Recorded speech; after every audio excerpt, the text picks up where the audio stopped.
Write down the two important points in section 195. Section 195, point number 1. Obligation to comply with the provisions of section 195. Obligation to comply with the provisions of section 195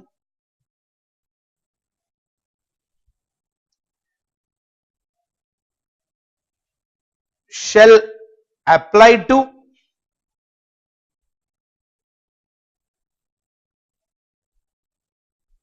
both resident as well as non-resident payers. Non-resident payers.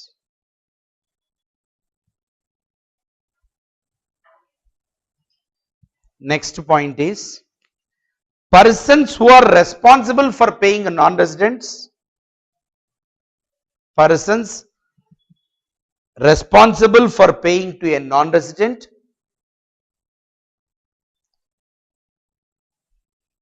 oblique foreign companies shall make an application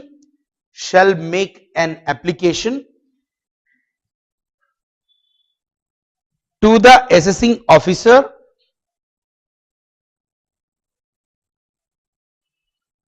to determine the amount on which TDS is to be deducted.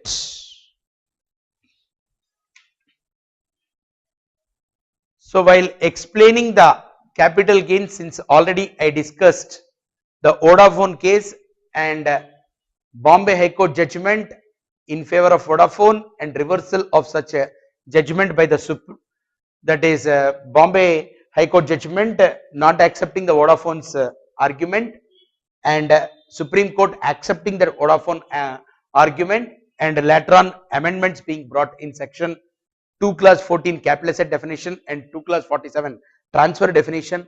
Now you have seen the changes being made even in section 195.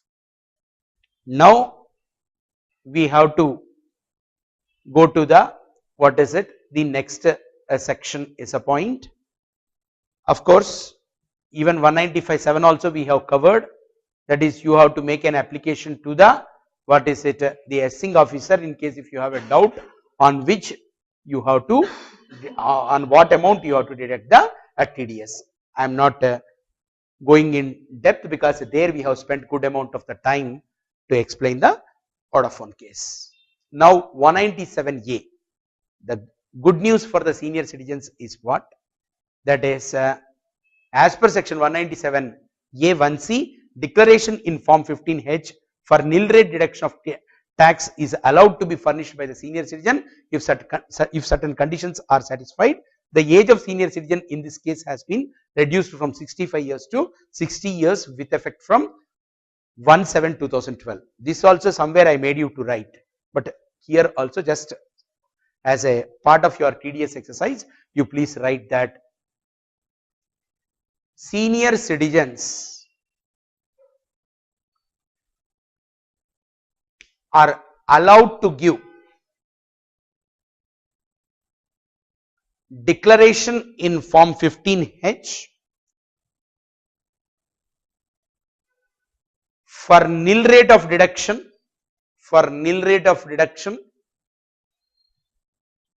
of a tax, nil rate of a deduction of a tax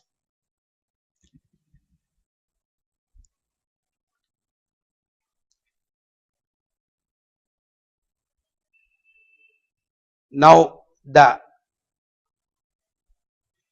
amendment by the Finance Act of 2012 is now through the amendment in the Finance Act of 2012, senior citizen for considering the SSC as senior citizen, age limit got reduced from age limit got reduced from 65 years to 60 years. Then friends, central government through subsection 1F of section 197A, central government is now authorized to declare some institutions, notify certain institutions. So while making the payment, no deduction of TDS is to be made. So no deduction of tax from specified payments to the notified institutions, and that list the government will announce and give it in the official gazette. Now I move to the next issue, late deduction of TDS or late payment of the TDS, section 201(1)(a). Already this section 201(1)(a) also I have discussed when I discussed profits and gains from business and profession. So I will not trouble you to write all this, but let us as a part of a revision look at, if any person does not deduct whole or any part of the tax within the time prescribed, or after deducting fails to pay the tax within the time prescribed, he shall be liable for a simple interest. What is this thing? 1% from the date it ought to be deducted to the date when it is deducted. Then 1.5% when after it is being deducted, if it is not paid, from the date it is deducted to the date when it is being paid, 1.5% per month or part of the month. If 2 months 10 days comes also, you have to calculate the interest for 3 months. So 1% per month and 1.5% per month. From the date it is ought to be deducted to the date it actually deducted, 1%. From the date it is deducted to the date of its payment, 1.5% per month. So which status you feel like after studying this? As a student, you please tell me, if there is a failure, then you suggest always a client not to deduct the tax at source till such time he is ready with his money to make the payment.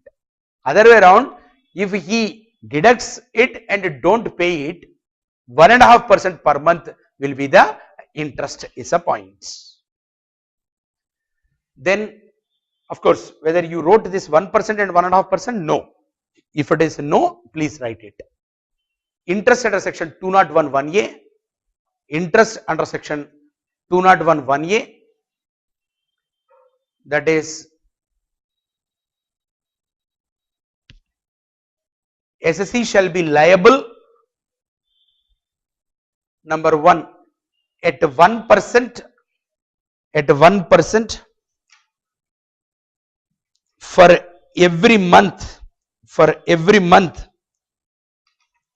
during which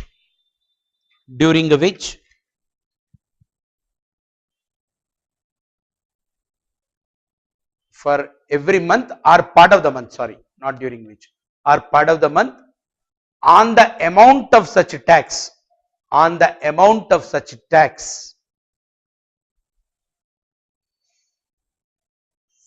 the date on which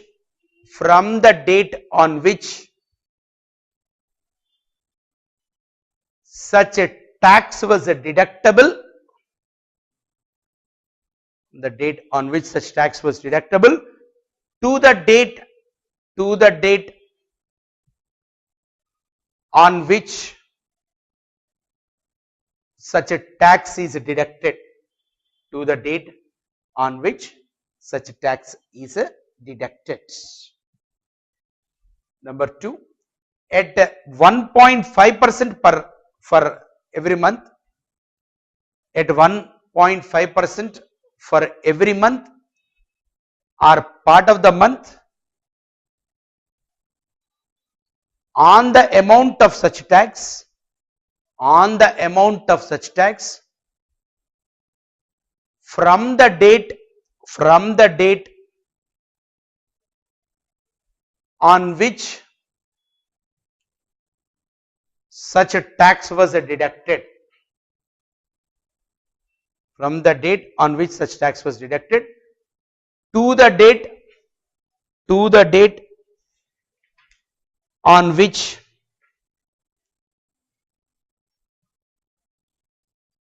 such tax is actually paid.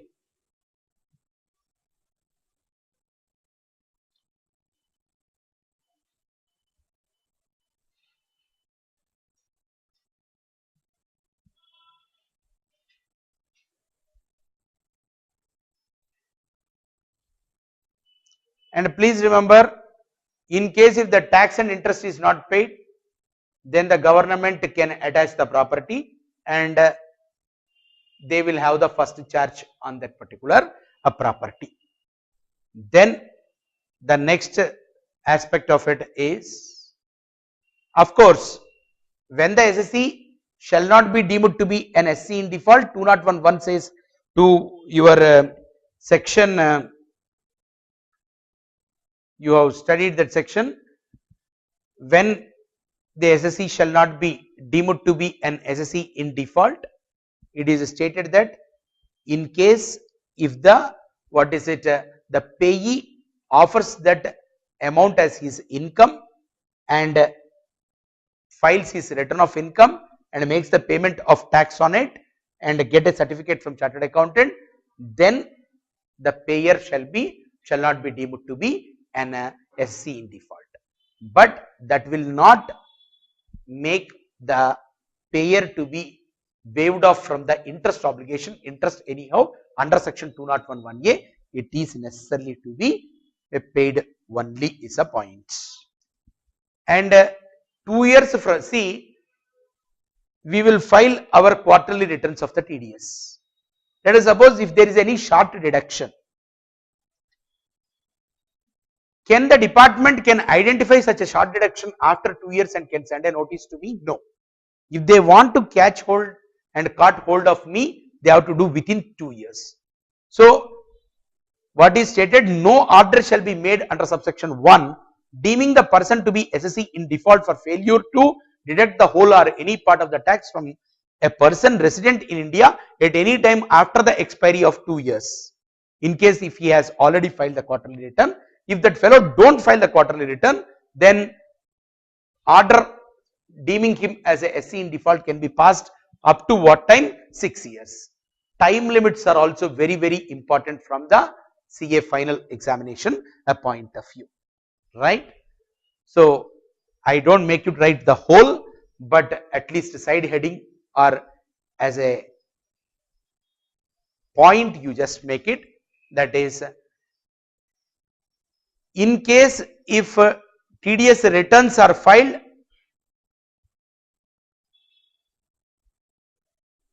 time limit for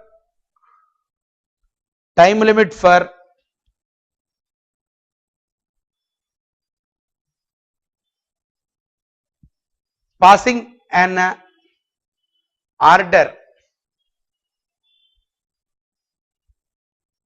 deeming the SC as SSE in default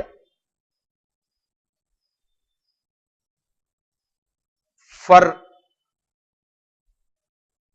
failures can be made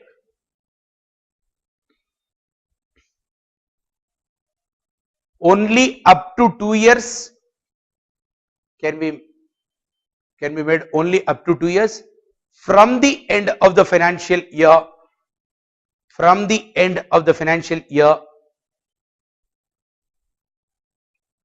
in which quarterly return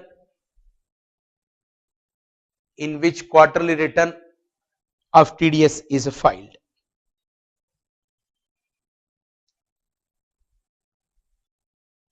Next, in case if TDS quarterly return is not filed, in case if TDS quarterly return is not filed, such a order can be passed up to 6 years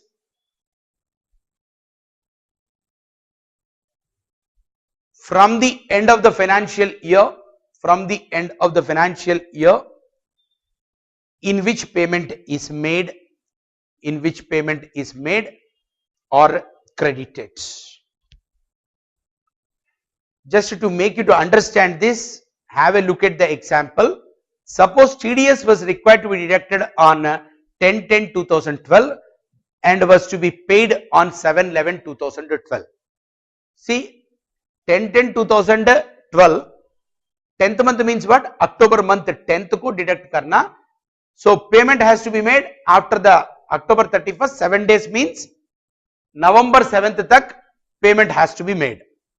But now case 1 is SC deduct the TDS on 10/10 but pays the TDS on 31/12/2012. Now interest under section 201 1A shall be charged from which date to which date?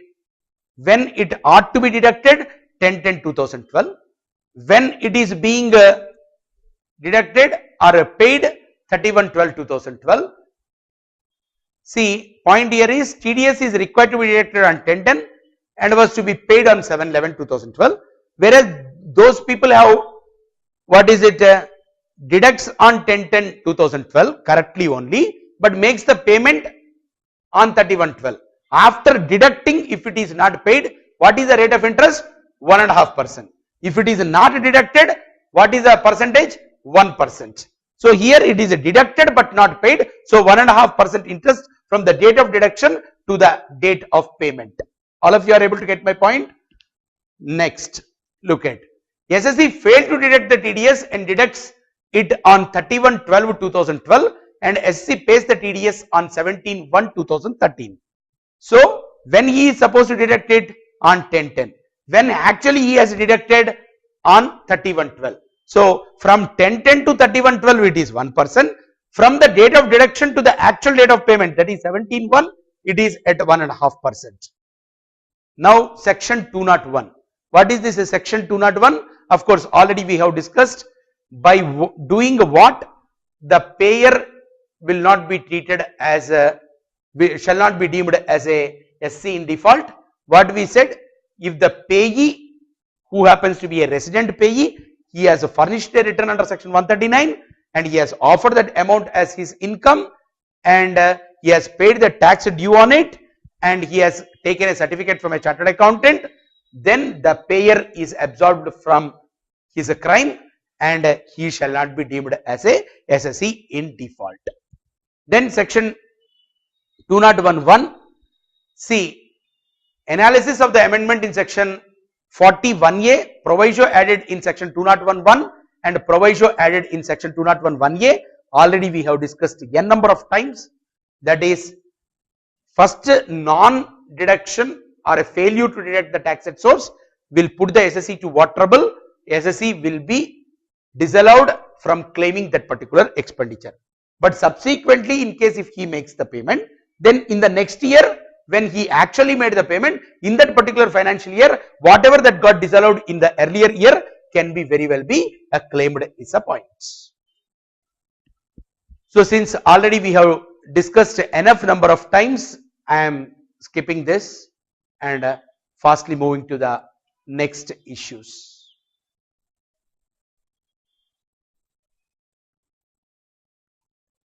Of course, I always love to present before the students the illustrations. I have skipped so many PowerPoints because I am skipping all that because a number of times you have listened that. Now all that listening, whether that knowledge can be used for this illustration. Look at a company A Limited whose due date for filing the return is 30th September. Of course, Vaishnavi is smiling. Sir, even this illustration we have done yesterday, but love to revise it. A company A Limited whose due date for filing the return is 30th September pays the following sums without deduction of the TDS. Rupees 2 lakhs to Mr. X, a resident, as a rent. Due date for filing the return of Mr. X is 31st July. Right? Rent is subjected to what rate of TDS? 10%. Now, rupees 5 lakhs to Y Limited, a resident company, as a professional fees. Due date for filing the return of Y Limited is 30th November. It is liable for what rate of TDS? It is a professional payment. Contract not. It is not a contractual payment. It is a professional payment, 10%. Then rupees 10 lakhs to Z Inc., a non-resident company, as a royalty. Due date for filing the return by Z Inc. is 30th September. So the above sums were paid on 1st July 2012 without deduction of the TDS. In the previous year 31/3/2012, XY Limited and Z Limited have included the above sum in the respective return of income and have paid the tax thereon. So returns have been filed by X, Y and Z Inc. Limited on 31st August 2013, 30th November 2013 and 30th September 2013. What we say, Company A Limited has taken a certificate from Chartered Accountant to the above effect. Now the following are the consequences. What are the consequences? Company A Limited shall not be treated as an SSE in default for the payment of 2 lakhs made to Mr. X without deducting the TDS. Why? Because already the payee has offered the same as the income and paid the tax thereon and filed the return, and all that has happened before the due date for filing of our SSE. Our SSE, Mr. A's due date for filing the return is what? 30th September. Whereas this Mr. X due date for filing the return is what? 31st July. Before our due date, their due date is coming. They have duly complied with. So we are being absolved from our being treated as a SSE deemed as a in default. But if you can't avoid what is it? Interest under section 201(1)(a). Interest under section 201(1)(a) has to run from which date to which date? From 1st July 2012 to 31st August 2013. You have to pay the interest on the TDS amount of 20,000. How the TDS amount 20,000 is coming? Rent payment is subjected to the TDS at the rate of 10% is a point. Similarly, Company A Limited shall not be treated as an SC in default for payment of 5 lakhs to Y Limited without deducting the TDS. Company A Limited shall pay interest at 1% from which date? From 1st July 2012 to 30th November 2013.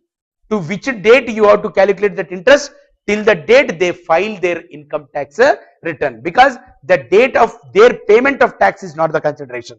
The date of their filing the return, till that date you have to calculate the interest is a point. All these questions are from your amendments. Please once more revise before you go to the exam. Then friends, whether the said expenditure of 5 lakhs shall be allowed? No. Why? Because our due date for filing the return is 30th September, whereas that company's date of filing the return is 30th November. That made us to say that since their due date is falling after our due date for filing the return, this expenditure shall be disallowed this year, and it will be allowed in the next year is a point. Let me read the answer carefully. Company A Limited shall not be treated as an SC in default for payment of 5 lakhs to Y Limited without deducting the TDS. Company A Limited shall pay interest at 1% from 1st July 2012 to 30th November 2013 on TDS amount of 50,000. 5 lakhs ke upar professional payment 10%, 50,000 rupees.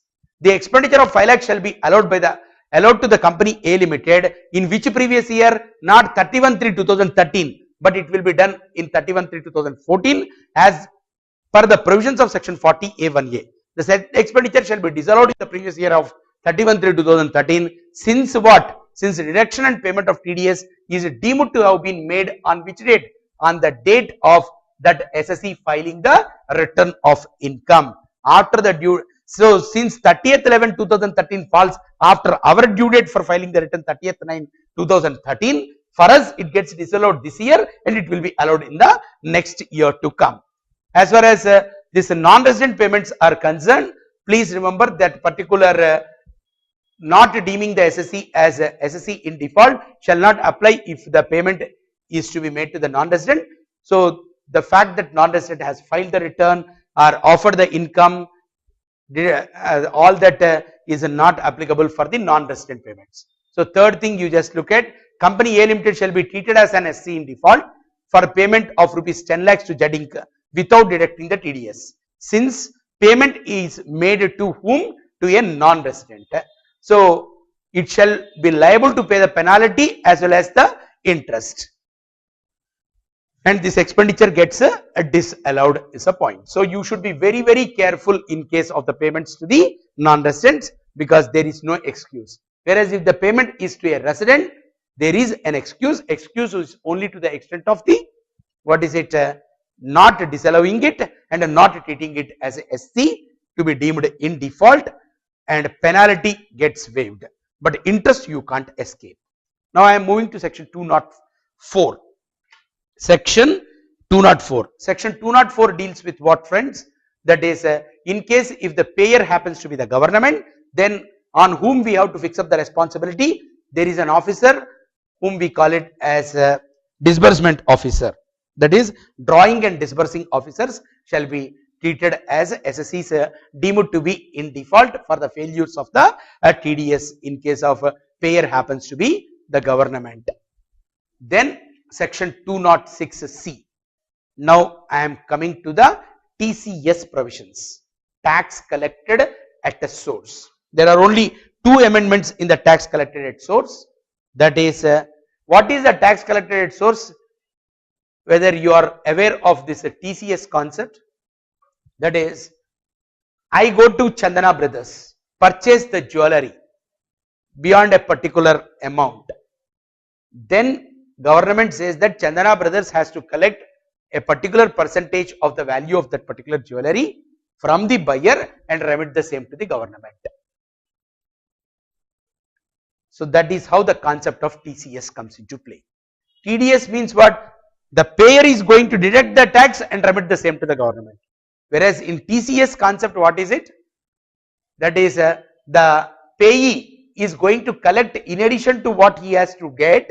Let us suppose I purchase some 10 lakhs of the jewelry today. They take 10 lakhs and over and above that a particular percentage they are going to collect as a TCS and remit the same to the government. That is the concept of the TCS. TDS and TCS, what is the difference? In case of the TDS, the payer deducts the tax at source.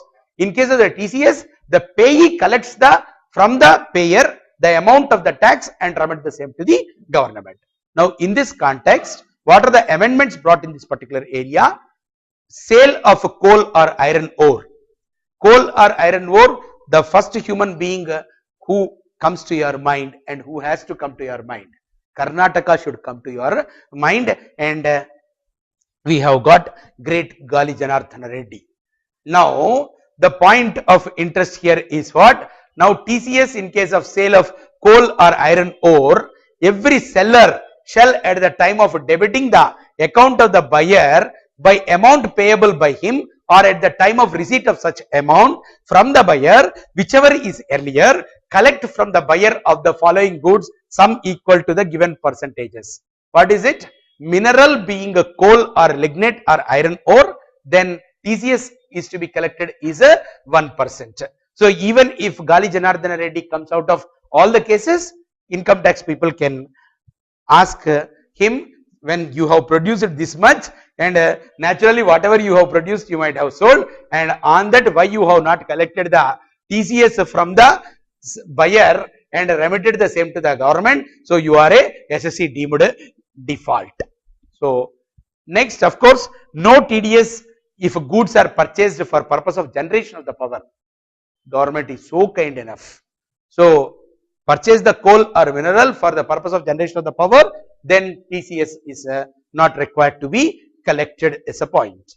Now sale of bullion and jewelry also 1% is to be collected in the form of the TCS, but the threshold limit is, in case of the bullion, if the amount of the sale consideration exceeds 2 lakhs only, you have to collect the TCS. In case of the jewelry, if it is exceeding 5 lakhs, then you have to collect the TCS. Then out of the sale consideration, any amount received is in cash. Both these conditions are to be met with.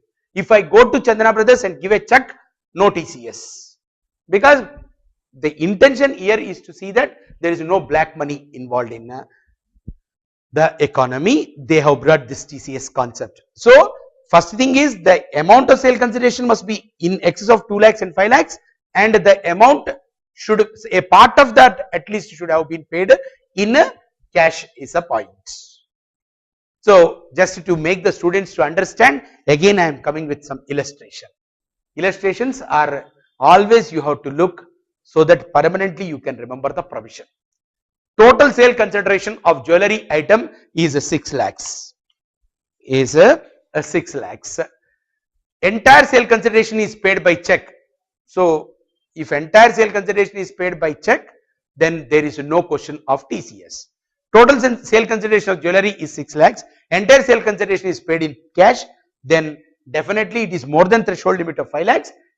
and payment is made in cash, both conditions are satisfied, happy well you have to collect the tax at source. Case 3, total sale consideration of jewelry item is 5 lakhs, entire sale consideration is paid in cash, condition 1 is not satisfied, it must exceed 5 lakhs is the condition, so no TCS.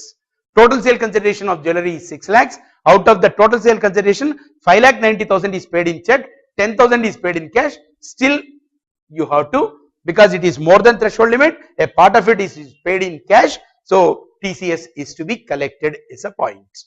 RP Jewelers Private Limited sells jewelry item of 4 lakhs to Mr. Ram as on July 11, 2012. And again jewelry of 2 lakhs is also sold to Mr. Ram on August 13, 2012. Mr. Ram makes the payment for both these invoices by cash on August 15, 2012. Since one of the invoice represents sale transaction and none of these invoices is more than 5 lakhs, thus no TCS will be made. So it is TCS is with reference to each individual invoice. So even if you Vaishnavi, even if you go to purchase jewelry from Chandana Brothers, if it is more than 5 lakhs, ask them to split it into 2 invoices and then you can avoid the TCS. Then RP Jewelers Private Limited is sale jewelry item limited sales jewelry item of 6 lakhs to Mr. Ram as on July 11, 2012. As a consideration, Ram transfers his own jewelry, exchange scheme.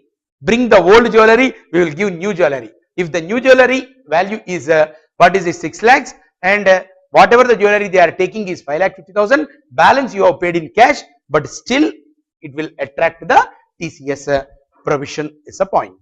Now I move to section 207. That is again one more good news to the senior citizens. What is that? That is advance tax.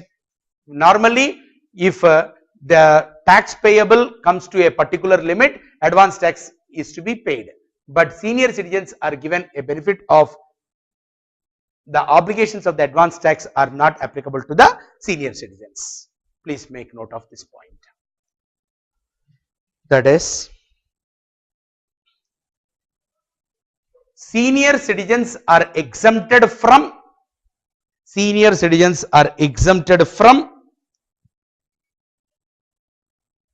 payment of advance tax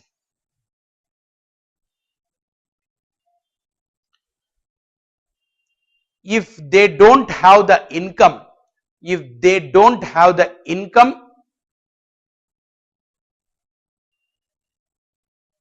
under the head